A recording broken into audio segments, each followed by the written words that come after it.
Jeudi 11 septembre 2025, mesdames et messieurs, bonsoir et bienvenue dans cette nouvelle édition. À la une de l'actualité, le directeur général de l'aviation civile de Madagascar, le colonel Damas Gervais, a été officiellement démis de ses fonctions lors du Conseil des ministres tenu hier. Cette décision fait suite à l'affaire des Boeing 777. Pour rappel, l'ex-DG ainsi que 5 autres hauts responsables de l'ACM ont été placés sous mandat de dépôt après leur audition par le pôle anticorruption le 22 août dernier.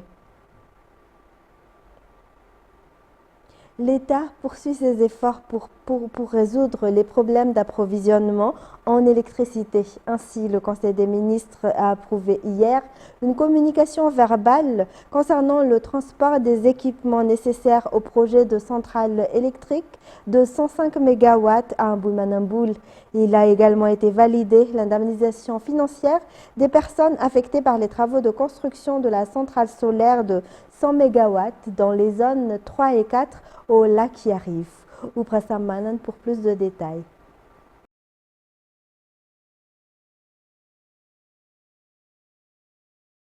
Les travaux visant à résoudre les problèmes d'approvisionnement en électricité se poursuivent. En ce sens, le Conseil des ministres a approuvé la communication verbale relative au transport des équipements nécessaires à la centrale de 105 MW à Mboumanamboul. Les étapes techniques de mise en œuvre de cette centrale sont déjà en phase de finalisation. Cela inclut notamment le renforcement des ponts sur la RN2 par lesquels passeront ces équipements lourds. Le transport de ces derniers depuis Toamasn jusqu'à Mboumanamboul est prévu pour la fin du mois de septembre 2025. Par ailleurs, afin d'accélérer les travaux, le Conseil des ministres a validé le paiement des indemnisations destinées aux personnes affectées par la construction de la centrale solaire de 100 MW dans les zones 3 et 4 au niveau du lac Arrive. Ce projet présidentiel vise également à augmenter la production d'électricité dans la capitale. Mis à part cela, l'État continue de valoriser et de promouvoir le domaine du sport. À cet effet, le Conseil des ministres a validé la prise en charge par le ministère de l'Économie et des Finances du soutien à la délégation malgache participant au championnat du monde de pétanque triplette senior dames qui se tiendra du 8 au 14 septembre en France. Le soutien à la délégation nationale féminine junior de handball qui participera à la 21e édition du championnat d'Afrique ainsi qu'au tournoi IHF Trophée continental à Oran en Algérie a également été approuvé. En outre, le Conseil des ministres a approuvé le recrutement de 100 élèves officiers pour la 4e promotion de l'école des officiers d'Indirabé. Parmi eux, 90 seront des hommes et 10 des femmes. Ce recrutement vise à remplacer les militaires partis à la retraite ou décédés et à répondre aux besoins en officiers au sein de l'armée malgache. Pour le ministère de l'Enseignement supérieur et de la Recherche scientifique, le Conseil des ministres a validé le transfert de crédits nécessaires au paiement des heures complémentaires et vacations pour l'année universitaire 2019-2020. Environnement à présent. Madagascar fait partie des pays ayant approuvé l'accord international 30 by 30. Cet engagement mondial vise à protéger 30% des terres et 30% des mers d'ici 2030. Sont concernés les aires protégées, les zones riches en biodiversité et les sites bénéficiant d'une gestion transférée des ressources naturelles. Pour Madagascar, la première réunion du Comité national de pilotage du programme biodiversité 30 by 30 s'est tenue ce jour à Mbudvoun. Ce programme a pour objectif de renforcer la protection et la gestion durable de la biodiversité. La richesse exceptionnelle du patrimoine naturel malagasy fait la singularité du pays. Ce programme permettra ainsi d'établir une stratégie commune et une feuille de route claire afin d'atteindre l'objectif fixé pour 2030. Dès la semaine prochaine, ce plan sera présenté en Allemagne lors d'une rencontre avec les bailleurs de fonds. Il sera également porté à la COP 30 au Brésil, puis en octobre à Abu Dhabi lors du congrès mondial de l'IUCN. Plus d'explications. Le programme 30 par 30 consiste à protéger 30% des terres et des mers d'ici 2030. C'est un engagement international que Madagascar a pris. Et aujourd'hui, s'est tenu le premier comité de pilotage de ce programme 30 by 30, comme on le dit en anglais. C'est un programme qui est fait avant tout pour Madagascar parce que l'on sait trop bien l'importance de la biodiversité pour la population malagasy, pour l'économie de Madagascar, les services écosystémiques que cette biodiversité incroyable nous octroie, que ce soit au niveau de nos ressources en eau, notre énergie, notre nourriture, le tourisme, on dépend de cette biodiversité et ce programme va vraiment attirer de nombreux financements pour Madagascar, va permettre aux gestionnaires d'aires protégées d'être mieux outillés, mieux équipés, pour l'État d'avoir des meilleurs indicateurs de suivi de la progression de cette stratégie, mais l'objectif le plus important c'est vraiment l'amélioration des conditions de vie des communautés qui habitent autour de ces zones de protection. Ce premier comité de pilotage a vu la présence de plusieurs ministres, de nombreux ministères, des partenaires de l'équipe de Spaces, de gestionnaires des aires protégées, des financiers, du secteur privé, des partenaires techniques et financiers, de la société civile, des chercheurs. Donc on a vraiment voulu que ce premier comité de pilotage soit inclusif et on espère que les résultats seront très vite palpables et que la stratégie de Madagascar puisse très vite être enclenchée. Accora Resources, une société australienne, a annoncé depuis Perth en Australie son intention d'investir 60 millions de dollars dans l'exploitation de fer à Bekisup, dans la Haute-Matziach. Ce site renferme 194,7 millions de tonnes de fer. Les détails.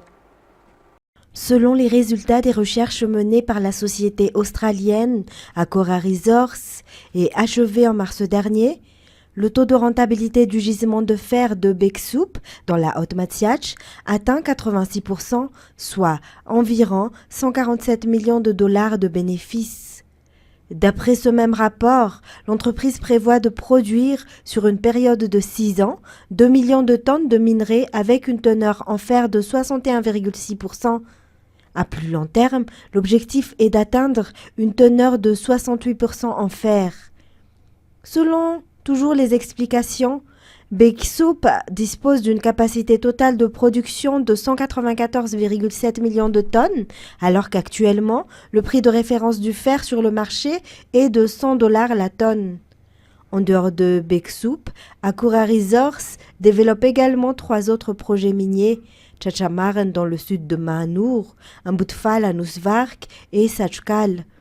Avec ses 194,7 millions de tonnes de ressources inférées, Bekisup s'impose comme l'un des projets miniers les plus stratégiques du pays.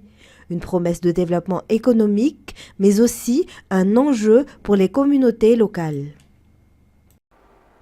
Dans les actualités sociales, le pont Fenzat, situé dans le Fuktani Nampuinan, commune d'Ambuscha 2, sera entièrement reconstruit en béton grâce au budget du SIAD et à la solidarité des habitants.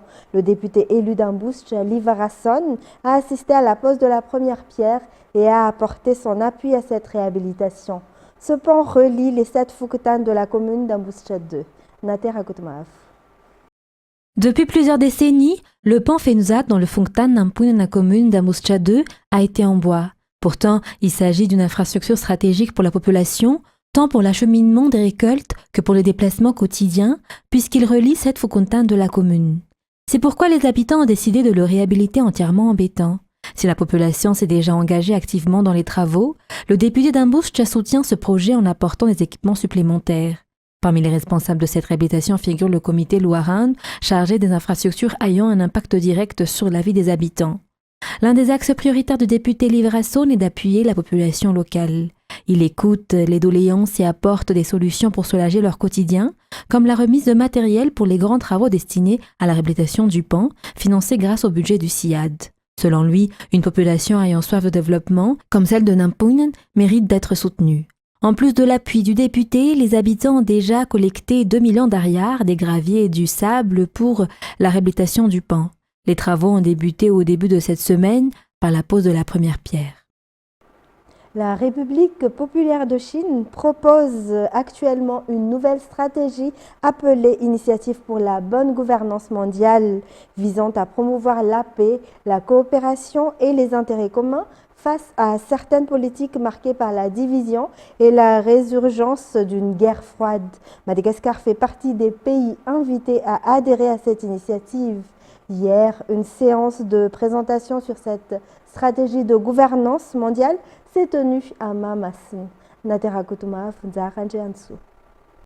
Début septembre dernier, à Shanghai, le président chinois Xi Jinping a présenté l'initiative pour la bonne gouvernance mondiale. Celle-ci appelle les différents pays à coopérer pour mettre en place une gouvernance axée sur la paix, la coopération et les bénéfices partagés.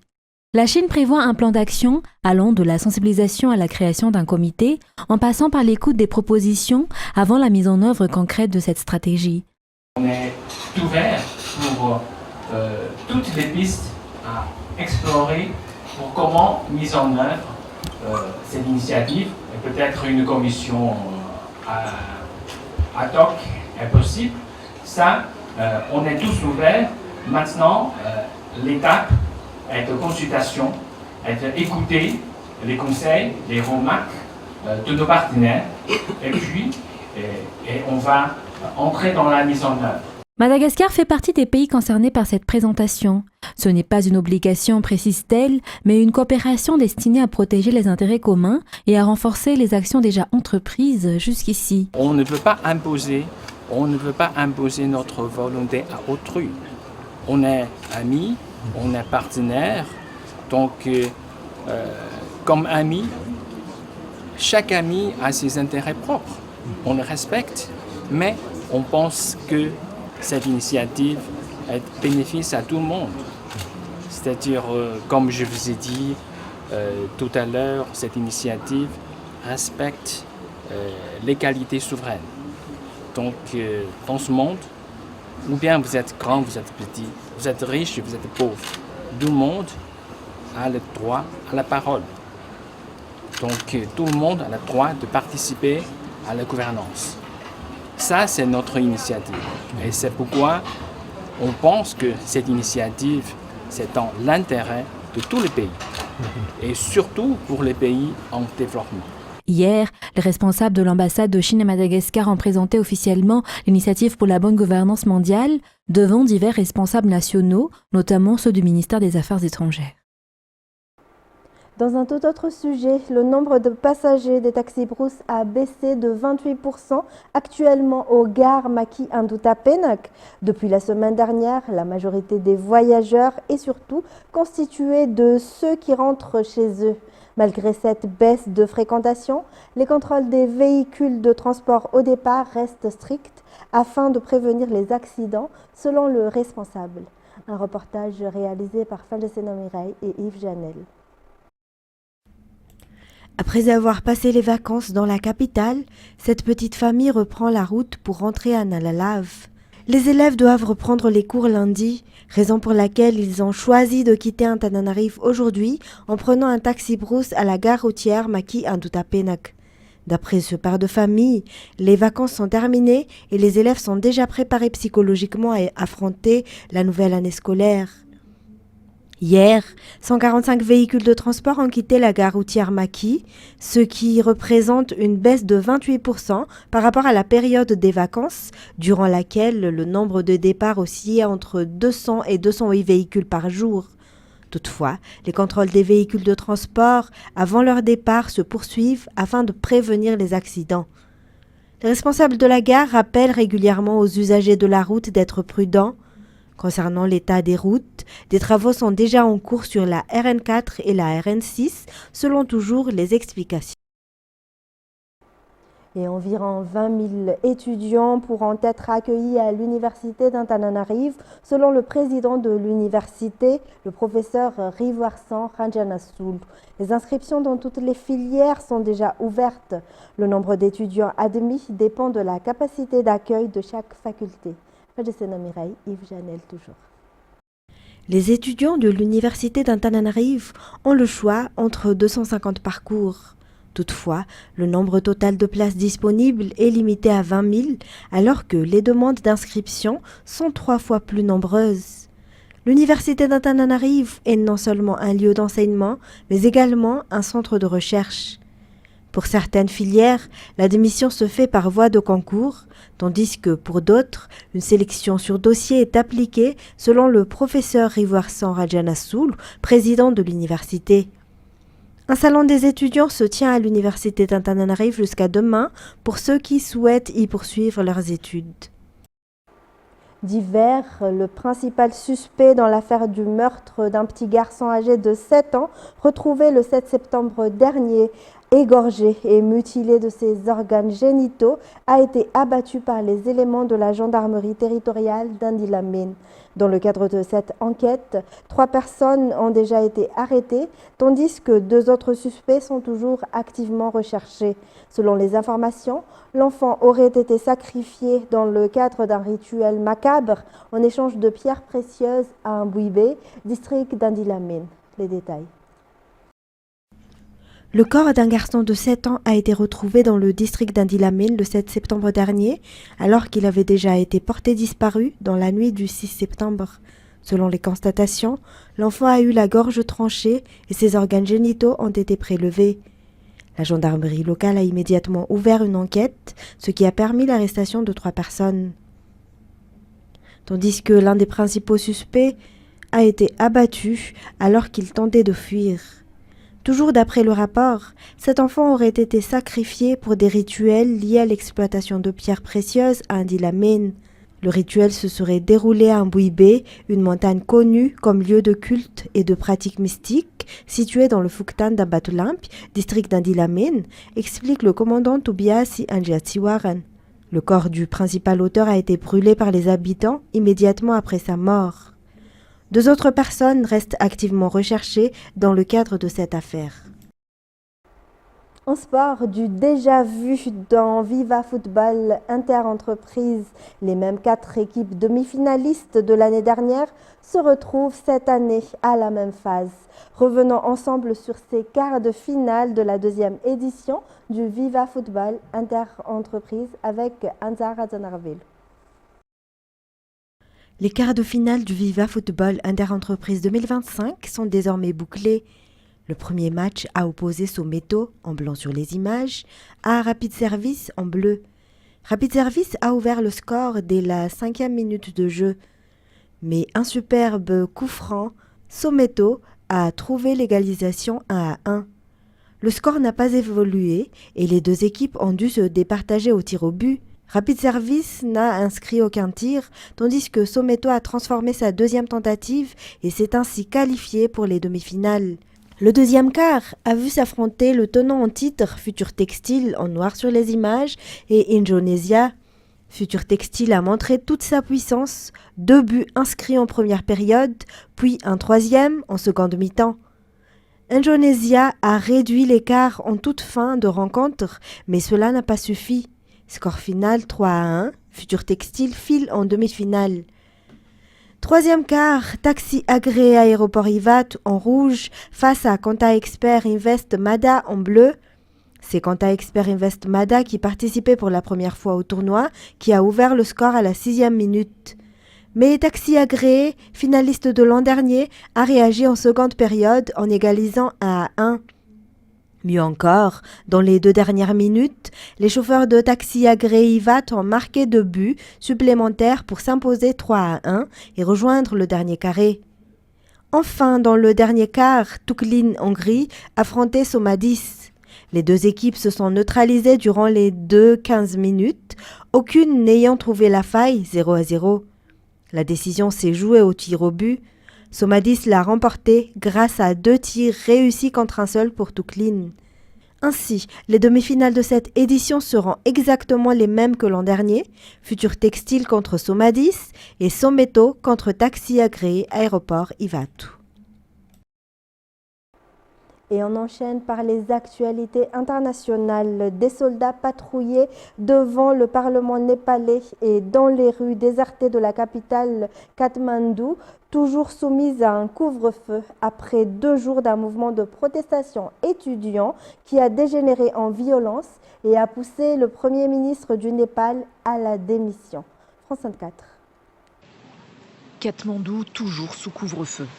L'armée patrouille entre les débris de barrages et de véhicules incendiés et menace de réprimer sans hésiter toute nouvelle manifestation ou acte de vandalisme dans un pays où la colère n'est pas retombée malgré la démission mardi du Premier ministre Sharma Oli. Ils ont gouverné pendant plusieurs années. Ils ont trompé les pauvres et dépensé l'argent des citoyens pour leur propre profit. Malgré les dégâts, c'est une révolution historique qui nous a réveillés, moi et mes compatriotes. Tout va changer avec la chute du gouvernement. Désormais, les citoyens obtiendront la part qui leur revient de droit. À l'origine des émeutes qui ont laissé de nombreux bâtiments en fumée, dont le Parlement, la jeunesse népalaise, venue lundi manifester contre le blocage des réseaux sociaux et la corruption des élites. La répression policière a fait au moins 25 morts et plus de 600 blessés. Selon les autorités, plus de 13 500 détenus ont profité de l'instabilité politique pour s'évader de prison. Une situation volatile qui inquiète les voisins du Népal. La Chine espère que toutes les parties prenantes au Népal pourront régler les problèmes intérieurs et rétablir dès que possible l'ordre social et la stabilité nationale. La Chine a rappelé à ses citoyens au Népal de veiller à leur sécurité. Plusieurs figures politiques sont pressenties pour remplacer le Premier ministre démissionnaire, le maire de Katmandou, un ancien ingénieur et rappeur de 35 ans, mais aussi la juriste Sushila Karki, l'ancienne présidente de la Cour suprême. Et la Russie intensifie sa production de drones, conséquence des frappes dévastatrices contre des cibles civiles en Ukraine.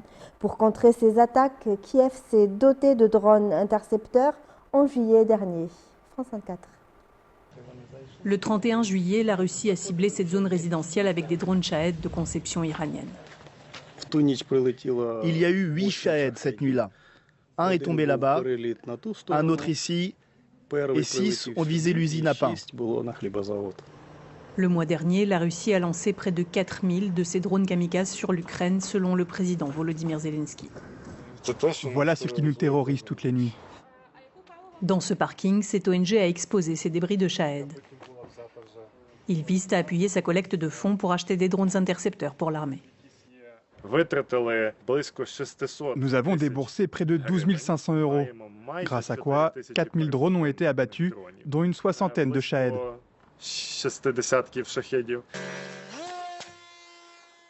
Au départ, les intercepteurs ont été conçus pour éliminer des drones de reconnaissance, plus petits et plus nombreux que les Shahed. Ces soldats viennent d'en envoyer un pour traquer un drone espion russe. Celui-là n'est pas destiné à abattre des Shahed. Mais avec d'autres drones, plus rapides, nous avons déjà abattu des dizaines de Shahed. La cible n'a pas été atteinte, mais le drone peut aller en chercher une autre, ou bien revenir. C'est tout l'avantage de ces machines, en plus de leur prix. Le plus cher coûte au minimum 5 fois moins qu'un missile solaire. Les drones intercepteurs sont tout simplement le seul moyen efficace et abordable pour protéger les villes ukrainiennes. L'Ukraine vient de lancer un vaste programme d'acquisition de drones intercepteurs, bien trop tard selon cet activiste anticorruption qui accuse l'État d'avoir ignoré les appels des ONG à acheter ces appareils. Pourquoi ne pas simplement donner l'argent aux ONG? Leurs bénévoles sont déjà en contact avec les producteurs, ils ont tout un système en place pour acheminer les drones vers les unités. Ma théorie, c'est parce que les gens pourraient alors comparer les prix. Aucun détournement de fonds dans l'acquisition des drones intercepteurs n'a pour l'heure été relevé. Mais après que des officiels ont été accusés de gonfler les prix d'autres drones pour empocher la différence, la confiance est rompue, tant dans les rangs de l'armée que dans les rues sinistrées d'Ukraine. Pour terminer, l'armée de l'air israélienne a bombardé des sites des Houthis au Yémen, faisant 35 morts et 131 blessés, ont indiqué ces rebelles qui contrôlent le large du pays, y compris la capitale Sanaa. France 24. Sanaa, la capitale du Yémen, frappée en plein cœur par l'armée israélienne. Des dizaines de morts et plus d'une centaine de blessés sont à déplorer selon les Houthis. L'État hébreu assume et affirme avoir ciblé des infrastructures des rebelles yéménites. Il y a quelques jours, nous avons éliminé la plupart des membres du gouvernement terroriste des Houthis. Aujourd'hui, nous les avons à nouveau frappés depuis les airs, visant leurs installations terroristes, leurs bases remplies de nombreux terroristes ainsi que d'autres sites. Nous continuerons à frapper. Quiconque nous frappe, quiconque nous attaque, nous l'atteindrons. La chaîne de télévision Al-Masira, organe des Houthis, fait état de martyrs et de blessés dans l'attaque menée à Sanaa. La province de Jaouf, plus au nord, a elle aussi été ciblée. Les forces armées yéménites démentent les allégations de l'ennemi israélien selon lesquelles des lanceurs de missiles auraient été ciblés et confirme que ces raids visaient des cibles purement civiles. Cette attaque survient 3 jours après un tir de drone revendiqué par les Houthis sur un aéroport du sud d'Israël. Depuis le début de la guerre à Gaza, les Houthis multiplient les frappes contre l'État hébreu, affirmant agir en solidarité avec les Palestiniens. Et c'est la fin de cette édition. Mesdames et messieurs, merci à vous de l'avoir suivi. Restez avec nous pour la suite de notre programme. Au revoir et bonne soirée sur Viva.